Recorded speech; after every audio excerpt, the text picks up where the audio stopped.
চারিদিকে প্রচণ্ড গরম, রোদে খা খা করছে, প্রচুর বাতাস, কিন্তু বাতাসটাও গরম।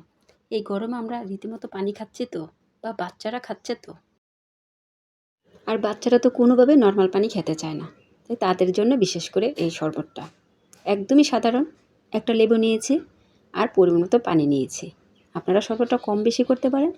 লেবুটা চিপে নিলাম আর খোসাটি দিয়েছি একটু ফ্লেভারের জন্য। 1 চিমটি লবণ, স্বাদ মতো চিনি, তারপর নেড়ে চেড়ে নিব। যাদের চিনিতে সমস্যা আছে তারা শুধু লবণ আর লেবু পানিটা মিলিয়ে খেলে হবে। আর যারা শুধু পানিটা খেতে সমস্যা, সামান্য একটু চিনি দিবেন আপনাদের আন্দাজ মতো। বাচ্চারা যে কোনো কাপে, মামপট, পানির পট, বোতল, এমনকি পাইপ দিয়ে যে যেভাবে খেতে চায় এভাবেই খেতে দিবেন।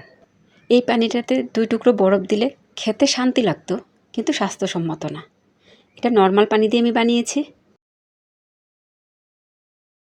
পাইপ দিয়ে খেতে পছন্দ করে, আবার সাদা পানি খেতে পছন্দ করে না, কালারিং পানি একটু পছন্দ করে। ঘরে যদি রুয়াবজা থাকে একটু মিক্স করে দিবেন, না হয় সামান্য একটু ট্যাং দিয়ে দিলেই হবে, কারণ ওরা কালারিং পানিই বেশি পছন্দ।